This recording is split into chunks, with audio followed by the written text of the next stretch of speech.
Assalamualaikum warahmatullahi wabarakatuh. Selamat pagi anak-anak semua. Pagi. Bagaimana kabarnya hari ini? Alhamdulillah baik ya. Oke, sebelum kita mulai pembelajaran pada hari ini, pada pagi hari ini, atau kita kembali kita berdoa terlebih dahulu. Tolong ketua kelas berdoanya. Baik, berdoa sudah selesai ya. Ibu akan absen terlebih dahulu sebelum kita mulai pembelajaran. Ada semua ya, alhamdulillah. Baik, ada yang tahu tidak? Ada pertemuan kali ini kita akan membahas materi tentang apa? Tidak ada yang tahu. Oke. Pada pertemuan kali ini kita akan membahas materi tentang pembelahan sel.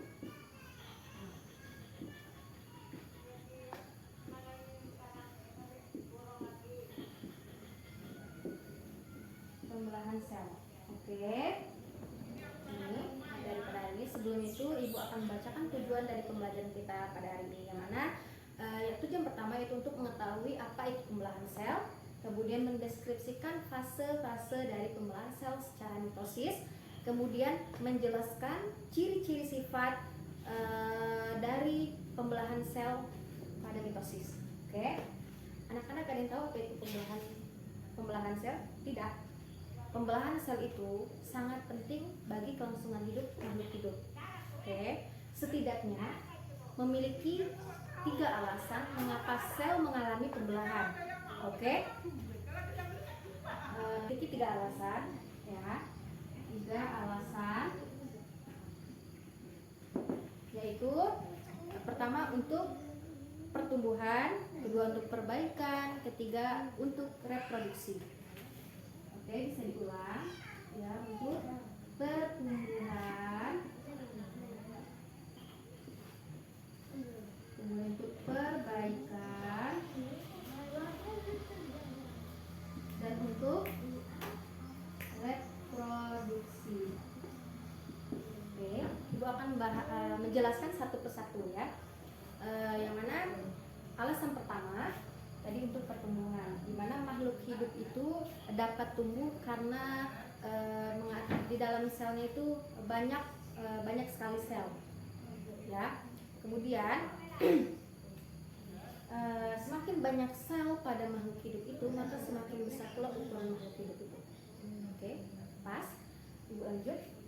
Yang kedua, alasan kedua ada perbaikan. Itu alasannya selanjutnya, dimana mungkin anak-anak ketika lupa atau mungkin jatuh atau apa gitu, luka kan. Nah, pasti anak-anak pernah melihatnya dan merasakan pada hari-hari selanjutnya anak-anak melihat luka itu akan mengering, mengecil, ya kan.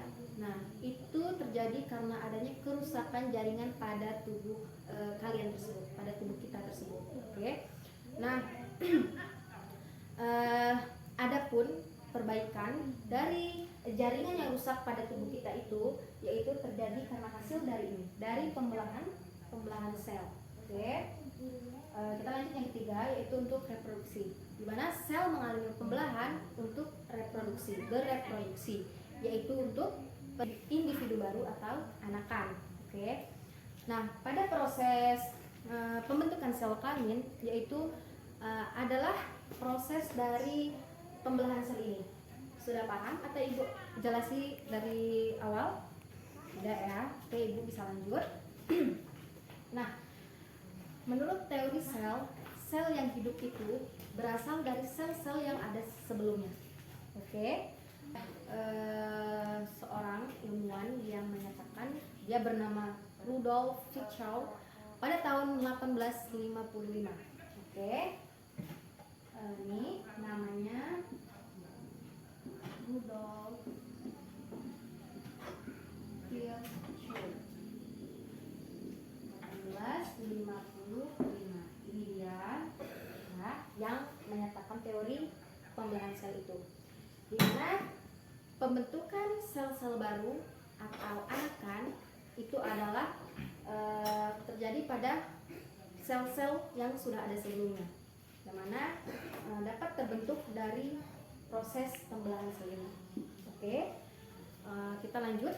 Pada pembelahan sel dibedakan menjadi 2. Ada yang tahu anak-anak sekalian apa saja pembelahan sel itu? Kan dibagi 2. Tidak? Baik. Pembelahan sel itu dibagi menjadi dua. Yang pertama ada pembelahan secara mitosis, kedua ada pembelahan secara meiosis. Oke, bisa Ibu lanjut? Itu ya, pembelahan sel dibedakan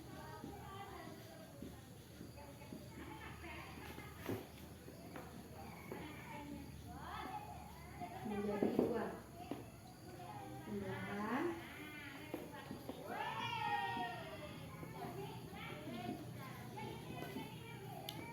meiosis, kedua pembelahan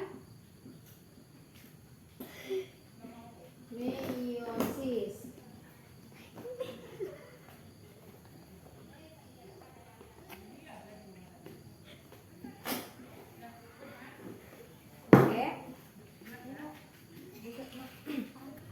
Oke, dimana pada pembelahan sel secara mitosis itu dia menghasilkan sebuah karakter identik secara genetik yang sama dengan sel induknya.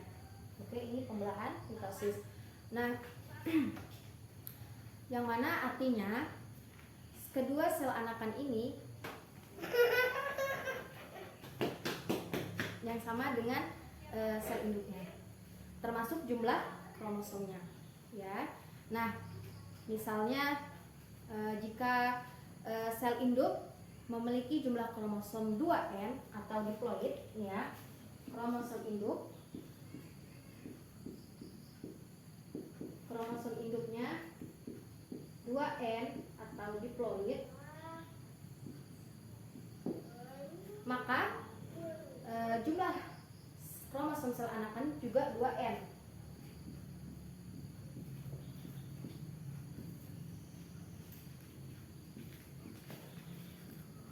Anakan juga 2N atau diploid. Misalnya sel induknya memiliki jumlah 23 pasang kromosom, maka si sel anakan juga memiliki jumlah kromosomnya itu 23 pasang. Oke, bisa dipahami anak-anak? Nah, begitu ya. Nah, jadi dia sama-sama menghasilkan kromosom yang 23 sel induk dan 23 sel anakan. Oke, sehingga dihasilkan semuanya menjadi 46 buah pasang sel kromosom yang sama antara anak dan induknya. Oke. Kemudian ada yang ingin tanyakan? Tidak, oke, pas ya. Tolong dicatat apa yang poin-poin yang penting, mungkin pada saat ujian nanti akan keluar. Oke, Bu lanjut. Nah, setelah itu tadi sudah dihasilkan 46 sel kromosom yang sama antara sel induk dan sel anakan. Nah, kemudian ada pun sel-sel diploid. Tadi kan ada membahas tentang diploid ya, 2N atau diploid. Nah, sel diploid adalah sel-sel yang mana sel kromosomnya itu berbentuk berpasangan, ya. Dia tuh saling berpasangan. Itu yang disebut dengan diploid, sel diploid. Oke. Pada pembelahan secara mitosis ini adalah proses pembelahan yang sangat berkesinambungan, ya, di mana terdiri dari 4 fase. Oke. Terdiri dari 4 fase. Nah, ini fase-fase pada pembelahan mitosis. Ibu memiliki media yang Ibu buat ini, ya. Kelihatan anak-anak sekalian? Kelihatan? Oke. Pada fase-fase pada pembelahan mitosis yaitu terdiri dari fase profase, metafase, anafase, dan yang terakhir, fase terakhir ada telofase. Sudah paham susunan dari fase-fasenya tadi? Ada 4. Ada profase, metafase, anafase, dan telofase. Nah, dari keempat fase ini dia memiliki ciri-ciri yang berbeda. Oke. Baik, kita akan membahas ciri-ciri dari. Oke. Kita akan menjelaskan dari fase pertama. Oke. Anggap saja ini bentuk-bentuk dari kromosom. Masing-masing kromosom, masing-masing bentuk anggap saja ini bentuk-bentuknya ya, bentuk-bentuk kromosomnya, ada bentuk-bentuk membran intinya ya, seperti itu. Baik, kita akan jelaskan di mana fase pertama, ciri-ciri dari fase pertama, yaitu di sini kromosom fase profase ini, di mana ciri-cirinya kromosomnya itu sudah memadat ya, sudah bergabung, dia sudah memadat bergabung. Anggap saja ini bentuk dari kromosomnya. Nah, kemudian anggap saja di samping-samping sini ada membran intinya. Nah, membran intinya dia sudah menjadi rusak, kemudian sudah menjadi bagian-bagian kecil yang disebut dengan fragmen.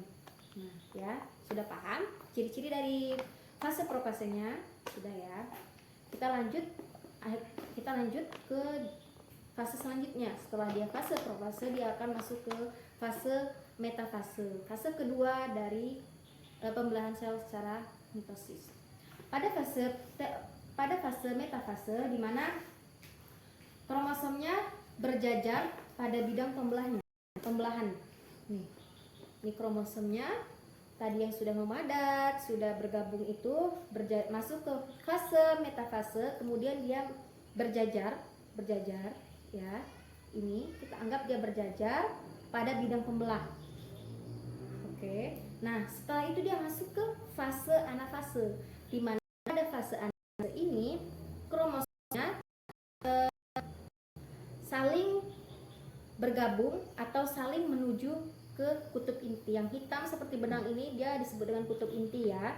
Nah, dia membelah, tadi kan sudah berada di pada garis pembelah.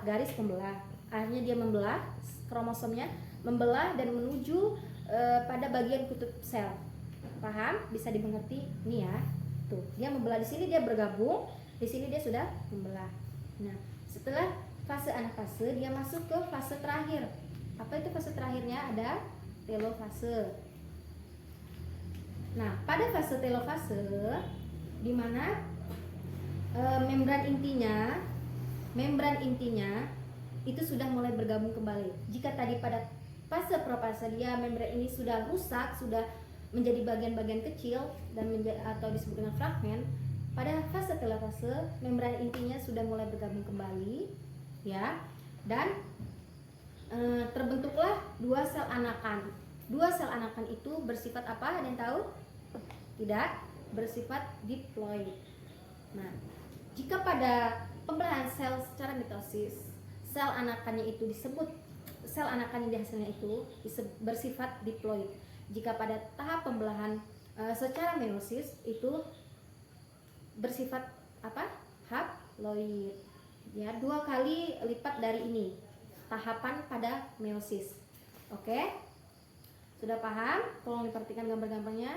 Setidaknya sudah mengerti ya bagaimana cara fase-fase pada pembelahan secara mitosis. Nah, pada tahap akhir dari pembelahan secara mitosis itu adalah telofase. Nah, pada fase telofase ini yaitu umumnya selalu diikuti dengan pembelahan sitoplasma yang disebut dengan sitokinesis. Nah, pada sitokinesis itu terbentuklah cincin pembelah. Ini anggap aja cincin pembelah, ini seperti ada garis ini, anggap saja cincin pembelah yang kemudian dia membentuk membelah sehingga sitoplasma itu membentuk 2 sel anakan. Anggap saja ini 2 sel anakan ya. Nah, 2 sel anakan yang bersifat apa tadi? Ada diploid. Secara dia bersifat diploid. Kalau meiosis tadi apa? Dia haploid. Itu bedanya ya. Kalau meiosis itu 2 kali dari proses tahapan pada mitosis. Jadi lebih banyak tahapan pada meiosis daripada mitosis. Oke. Ada yang ingin ditanyakan atau sudah pas? Tidak ada yang ingin ditanyakan, sudah paham? Sudah. Ada yang ingin ditanyakan mungkin dari ini? Tidak? Oke. Ada yang bisa memberikan kesimpulan? Tidak ada. Baik, Ibu akan menyimpulkan. Pada pembelahan sel itu tentunya sangat penting bagi kelangsungan hidup makhluk hidup tentunya. Setidaknya memiliki 3 alasan. Ada pertumbuhan, ada perbaikan, dan ada reproduksi. Nah, kemudian ada yang mengemukakan yang mana dia metode sel tadi Sel hidup itu berasal dari sel yang sudah ada sebelumnya, yaitu ada Rudolf Virchow pada tahun 1895 ya. Nah, kemudian pembelahan sel itu dibedakan menjadi dua, ada pembelahan secara mitosis dan ada pembelahan secara meiosis. Pada pembelahan mitosis itu menghasilkan sel anakan yang memiliki jumlah kromosomnya sama dengan sel induk. Ya, seperti itu. Pada pembelahan secara mitosis dia memiliki 4 fase ya. Memiliki 4 fase, yaitu ada profase, metafase, anafase dan telofase. Sehingga dihasilkannya lah sel anakan, 2 sel anakan yang bersifat diploid.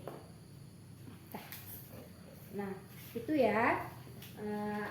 Sudah, mungkin hanya ini materi pada pertemuan hari ini yang dapat disampaikan. Sampai bertemu kembali di pertemuan selanjutnya. Ibu akhiri, wabillahi taufiq wal hidayah. Wassalamualaikum warahmatullahi wabarakatuh.